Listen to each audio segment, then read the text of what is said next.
When the car finally rolled to a stop, the gravel beneath the tires crackled like bones.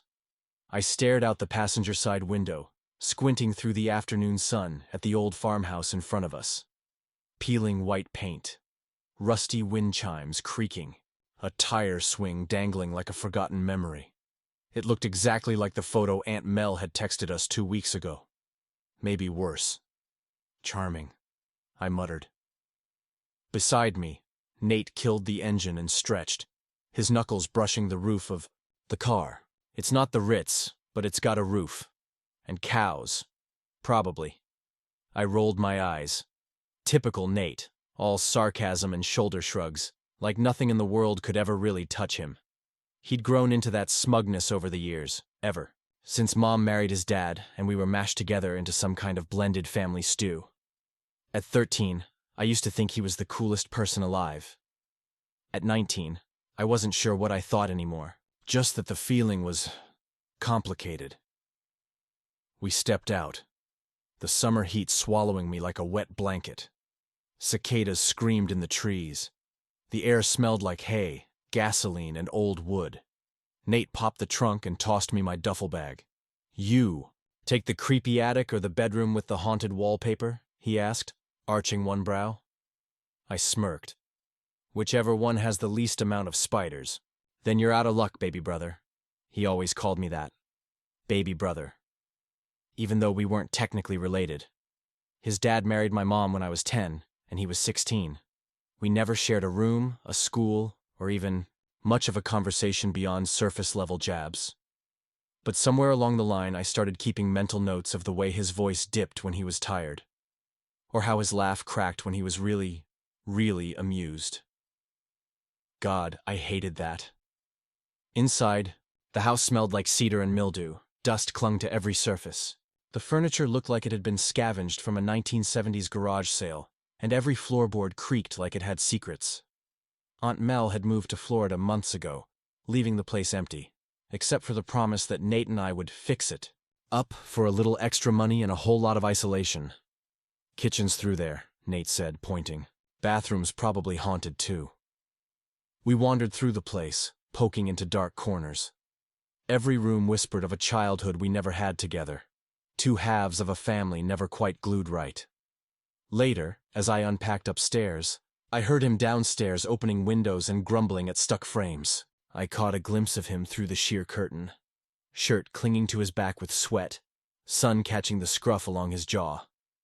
Something inside me knotted tight, something I didn't want to name. When night came, we sat on the porch eating cold sandwiches, watching fireflies blink in the dark like floating embers. The silence between us wasn't awkward exactly, just dense. Unspoken. "You sure you're up for a month of this?" Nate asked, chewing slowly. "No Wi-Fi. No beer. No escape." I shrugged. "Maybe that's what I need." He looked at me for a long second, not joking, just looking. Then he nodded, barely, and looked away. And just like that, the summer began. Mornings started early on the farm, not because we had chores, really, but because the sun made sure sleep didn't last long. It poured through the warped windows, in golden sheets, warming the cracked floorboards and baking the air with the scent of dust and old wood. Nate usually got up first. I'd hear him creaking around downstairs, banging drawers in the kitchen, humming tunelessly as he made coffee, always strong, always black. He never offered me any, and I never asked. That was just how we worked. We split the daily tasks, without needing to discuss them. I took the garden, weed-whacking and dragging the hose around like a stubborn tail. Nate took the barn, patching the old fence, cleaning debris from corners where spiders spun webs the size of my hand. We circled, each other like ghosts, present near but never overlapping. In the afternoons when the heat got mean, we'd take refuge on the porch. Nate would kick his boots off and lean back in a chair, sipping lemonade like some kind of southern cliché.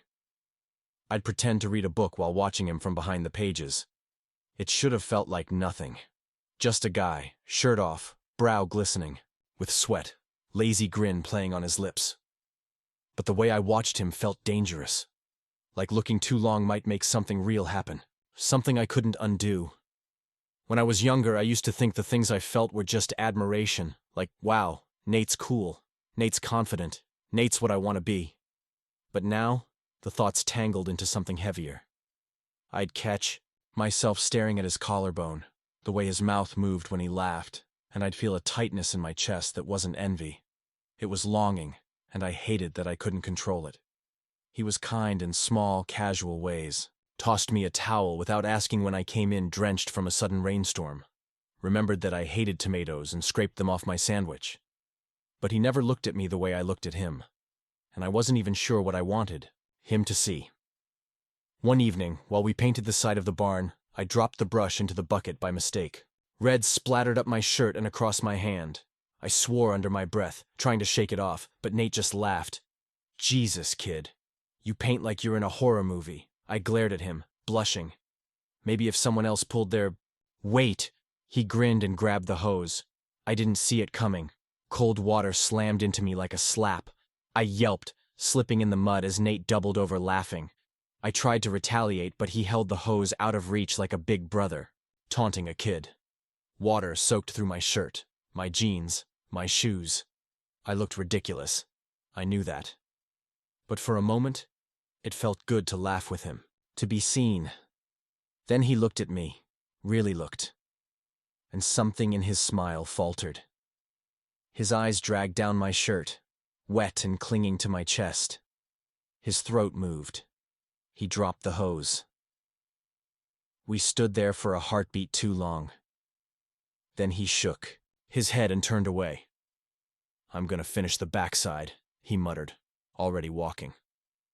I watched him go, my shirt dripping, heart pounding. I didn't know what just happened, if anything had. Maybe it was nothing, but it felt like a crack in the dam. Later that night, I couldn't sleep. I kept thinking about that look, that pause, that moment. I remembered a day, years ago, when I was 14 and Nate found me crying in the garage, after my mom and his dad fought. He didn't say anything, just sat down next to me and handed me a Snickers bar. We didn't speak for an hour, but he stayed. That was the first time I felt something I didn't have words for. This was the second. The storm came out of nowhere. One moment, the late July sky was glowing orange and blue. The next, thick gray clouds swallowed it whole, dragging wind and thunder across the fields like a god in a bad mood. We barely had time to pull the tools. Back inside before the rain came down in sheets. The roof's gonna leak if we stay in the house, Nate shouted over the wind. Barn's better, less holes. I followed him without thinking, shirt already soaked, shoes squelching in the grass. Thunder rolled like it was chasing us. By the time we reached the barn, the rain had gone from dramatic to biblical. Inside, the air was thick with the smell of hay and rust. Lightning lit up the cracks between the planks. We dragged an old blanket off a pile of crates and huddled. In the corner near some bales, backs to the wall, breaths heavy. Well, I said, teeth chattering slightly. This is cozy. Nate smirked, wiping rain from his forehead. Farm life. One storm away from a Hallmark movie. Don't those usually end in marriage proposals? He snorted. Guess we'll need a third character then. We both went quiet after that. The storm shook the barn in waves, thunder pounding the roof, wind wailing like something lost. I didn't realize how close we were sitting until I felt his leg press lightly against mine. Neither of us moved. I used to be scared of storms, I said. My voice was soft, private. Like, really scared. I'd sit in my closet with headphones on and try to block it all out. You were just a kid, I turned to him. Still am, apparently. He looked at me then, but not like before. Not teasing, not distant, just seeing me. You've changed a lot, he said, barely above the wind. You used to follow me around like a puppy. Yeah, I said. And you used to ignore me like I was one. Nate flinched, just barely. Then he nodded. I didn't know what to do with you, he admitted. You were this quiet, observant little kid, always watching, always feeling things. It made me nervous. Why? Because I wasn't ready to feel anything back. That stopped me cold. I looked at him, really looked. And there it was. something breaking open in his face. Like a dam giving way. I was 17, angry at the world. Then suddenly I had this new brother who just appeared. You were weird and thoughtful and too smart for your own good. You'd sit outside my room and ask questions like, "Do you think people know when they're sad?" He laughed, but it was quiet and sad. It scared the hell out of me. I didn't know what to say. My heart was hammering so hard I could feel it in my throat, I thought. He went on, voice barely more than a whisper now, that if I got too close to you, I'd start seeing myself in ways I wasn't ready for. The rain softened like it was listening. My hand inched closer to his on the blanket. "You don't have to protect me from that," I said. His eyes met mine, wide, uncertain. "I'm not a kid anymore, Nate." A long silence stretched between us. The air was thick with more than just humidity now. The sound of the rain became a rhythm, steady, heavy, soft. He didn't move. Not toward me, not away. But he didn't break the stare either. My hand brushed his. Just lightly. A touch so small it could have been an accident. But it wasn't. And he didn't pull away. "You ever think about it?" I asked. The words felt like they had weight, like I was lifting them out of myself. "About us?" He closed his eyes. "Yeah," he said. "More than I should." Lightning flickered across the rafters. I could see the shadow of his jaw tighten. "But if I say it out loud," he continued, "it becomes real. And if it's real, I don't know what to do with that." I swallowed hard. My throat ached. "Then don't say it," I whispered. "Just feel it. For once." For a moment, I thought he might lean in. He didn't. He just sat there, our knees touching, his hand close to mine. That was all. But somehow, that was everything. We stayed there until the rain stopped, wrapped in silence and something else. Something we couldn't name yet. But it had a heartbeat. The morning after the storm was too quiet. No thunder. No rain. Just bird song and the soft creak of the house settling in the heat. I lay in bed staring at the ceiling, trying to breathe around the ache that had bloomed in my chest overnight. Nothing had happened, technically. No kiss. No confession. Just two people sitting too close, saying too much and not enough, letting silence carry what our mouths couldn't. But something had shifted. I could feel it, even before I saw him. When I came downstairs, Nate was already dressed, already moving. He didn't look at me when I entered the kitchen, just pushed a mug toward me and muttered, "Coffee." "Thanks," I said quietly, like someone trying not to startle a wild animal. He nodded, eyes focused on a peeling spot on the counter. We didn't talk about the barn, not the rain, not the way our hands nearly touched, not the way my words had hung in the air like something holy and dangerous. We didn't talk about anything. By noon, we were back to fixing a busted fence post on the south side of the property. I held the wood steady while he hammered. The sun beat down on us like it had a grudge. Every time his hand brushed mine, I flinched a little. Not because I didn't want it, because I did. Because now I knew he'd thought about it too, and he was pretending he hadn't. "You sleep okay?" I asked, trying to sound normal. "Yeah. Cool." We didn't say anything else for almost 2 hours. By the time we finished, the silence between us had stretched so long it felt like a third person was standing there, watching us. I wanted to shake him. I wanted to scream, "Say something. Look at me like you did last night. Tell me I'm not imagining all of this." Instead, I dragged the hammer back to the barn and slammed the door harder than I needed to. Later, I was sitting under the tree by the garden when Mrs. Clay, the neighbor from the next farm over, walked up with a basket of eggs and a smile that could disarm a landmine. She looked between me and the house behind me. "You and your brother settling in all right?" she asked. I stiffened.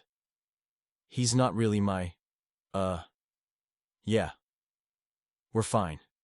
She chuckled, brushing gray hair back from her cheek. "Could have fooled me. You two bicker like an old married couple. You always that close?" I didn't know what to say. I smiled politely. She handed me the eggs and walked back the way she came, humming a hymn under her breath. I sat there a long time after that. Not because of the eggs. Not even because of what she said. but because the word married had stirred something warm and painful in my stomach. A flicker of what-ifs I didn't know how to chase or bury. When the sun dipped low and gold spilled across the field, I went back inside. Nate was in the living room, shirt damp with sweat, working on the busted floorboard. He didn't look up when I passed. I didn't stop. We were living in the same space, breathing the same air. But he felt a million miles away. It was a Tuesday. Hot again. The kind of heat that makes your skin stick to everything. Clothes, wood, thoughts. I hadn't spoken more than a few sentences to Nate in 3 days. Not since the storm. Not since the barn. We kept circling each other in tight, careful patterns. Working, eating, breathing, not feeling, or at least pretending not to. That day, I was fixing the screen door. Nate was in the kitchen, making dinner, loud enough to be heard, not loud enough to be near. We hadn't had an actual conversation since that moment when he almost touched my hand, when his voice cracked with things he couldn't say. I wanted to be patient. I wanted to wait for him to find the courage, or the language, or the version of himself who wasn't afraid. But I couldn't do it anymore. I slammed the screwdriver down on the porch railing and stormed into the kitchen. He didn't look up. "You gonna ignore me forever?" I asked. Still nothing. "Nate." He stirred the pot. Calm, infuriating. "Nate, I swear to God, I'm not ignoring you," he snapped, finally turning. His jaw was tight. "I'm trying not to make this worse." I stared at him. "Worse than what?" He didn't answer. "Say it," I demanded. "Just say what we both know you've been avoiding." His eyes flicked away. "You think I don't notice the way you look at me?" I said, louder now, voice trembling. "The way you freeze up when I get too close? The way you flinch when something real happens?" "Stop." "No," I said. "You want me to pretend nothing happened in that barn? Fine. I did that for 3 days. I played nice. I kept my distance. But I'm done pretending I don't care. I'm done pretending I don't—" "Don't what?" He cut in, eyes flashing. "Don't want something that can't happen? Can't or won't." He stepped back like I'd struck him. "You think this is easy for me?" he said, voice rising. "You think I haven't spent every night since the storm wishing I could go back and undo it?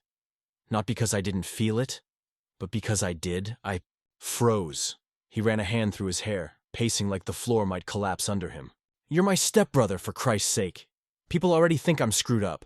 What do you think they'd say if they knew I—" "Knew you what, Nate?" I whispered. "That you felt something real for once?" Silence. The kind that hurts. "I've spent my whole life watching you walk through the world like nothing could touch you," I said, my voice shaking. "And for the first time, something did. I did. And you hate yourself for it." His mouth opened, then closed. He looked shattered. "I don't hate you," he said softly. "Then why are you running?" He took a long breath. "The kind you take, before you dive into something that might drown you." "I'm not running," he said. "I'm terrified." I stepped closer. Just one step. Just enough that I could feel the heat of him, the ache, the history. "So am I said. He looked at me, really looked. The dam cracked again, and then, suddenly, we were crashing into each other. Not gently, not perfectly. It was messy and desperate and trembling. His hands were on my face, in my hair.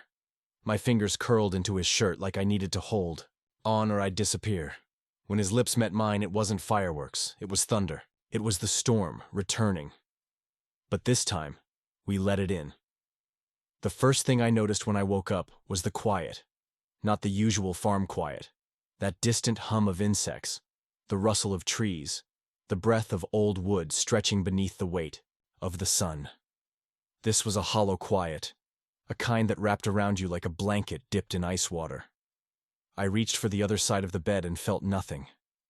Just a sheet gone cold. My stomach sank. I sat up slowly, every movement filled with the dull ache of what had happened the night before. I could still feel his lips on mine, still remember the sound he made when I whispered his name into the curve of his neck, still taste the fear, the hunger, the relief. It hadn't been perfect. It had been real. And now, he was gone. I pulled on my shirt and padded barefoot through the hallway, the old floorboards creaking underfoot. The house felt emptier than usual, like something important had been cut out of it. No sign of him in the kitchen, no boots by the door. I stepped out onto the porch. The sun was just beginning to climb, casting gold across the fields. The grass was still wet with dew. And his truck was gone. He hadn't even taken the leftover eggs from the fridge. My chest tightened. Maybe he'd just gone for a drive, to think, to breathe. Or maybe it was exactly what it looked like. Maybe last night had scared him so much he'd needed to run, to put distance between us before we could speak the truth in daylight, before we could make it real again.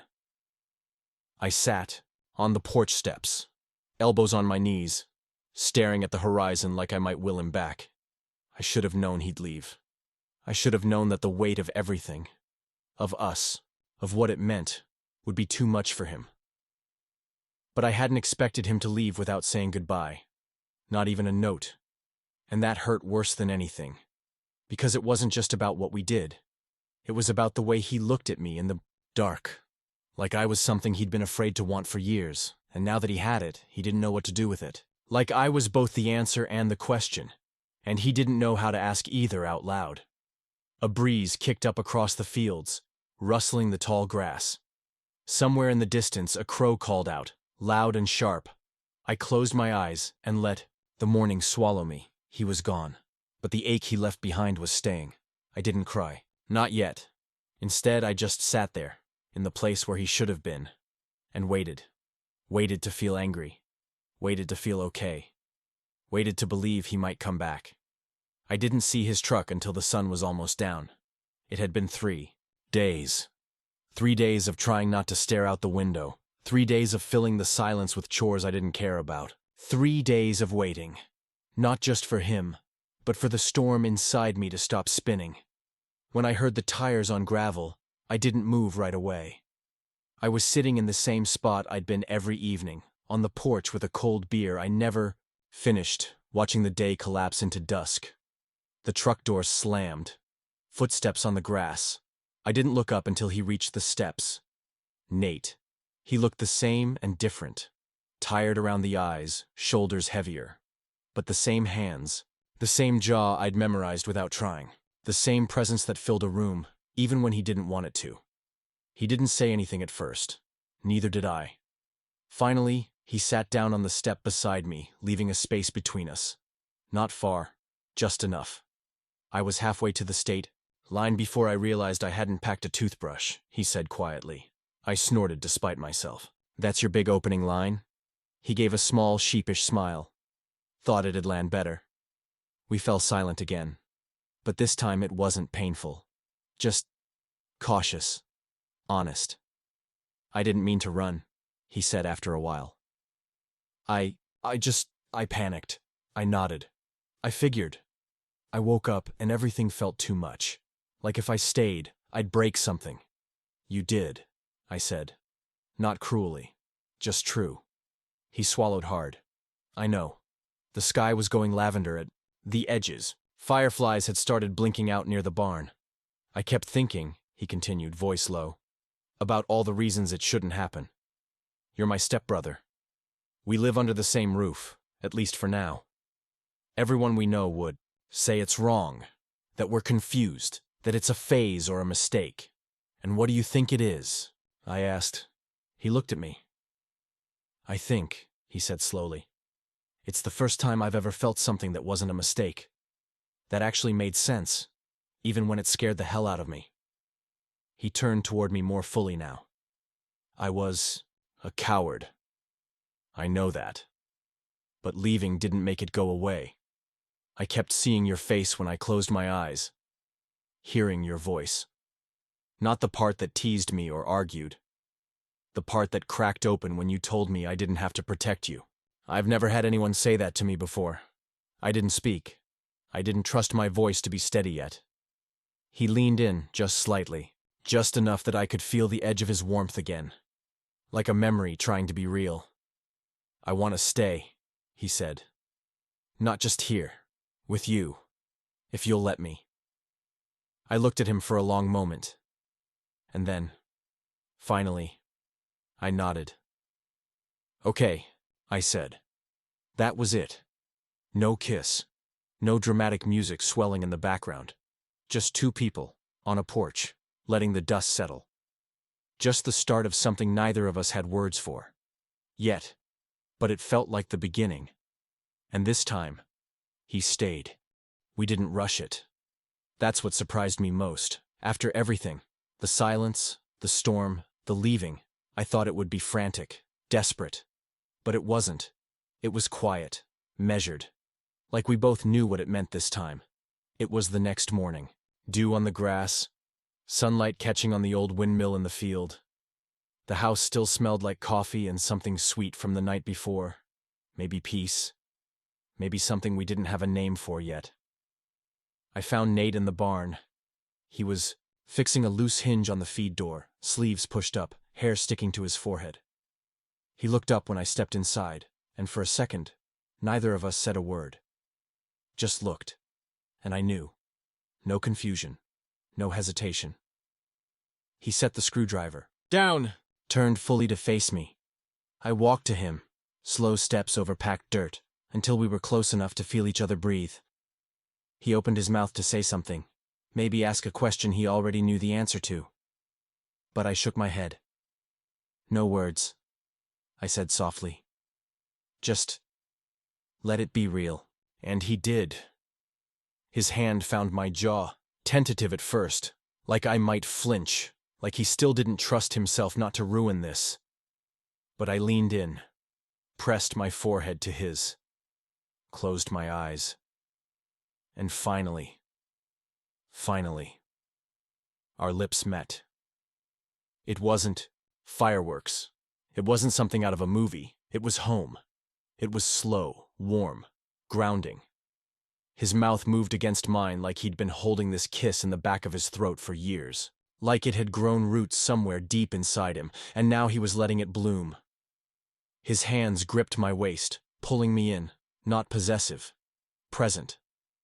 And mine curled into the fabric at his back, just needing something to hold on to. When we pulled apart, barely, he rested his forehead on mine and whispered, "This okay?" I smiled. More than okay. He exhaled. Relief, maybe. Maybe joy. We didn't say much else. We didn't need to. Outside, the day was waking up, birds calling across the trees, wind stirring the fields. But inside that barn, in that quiet, dusty sliver of morning, everything stilled. We stayed like that for a while, breathing, holding. And for the first time since I arrived on that farm, I wasn't waiting for something to go wrong. Because he was here. And I was too.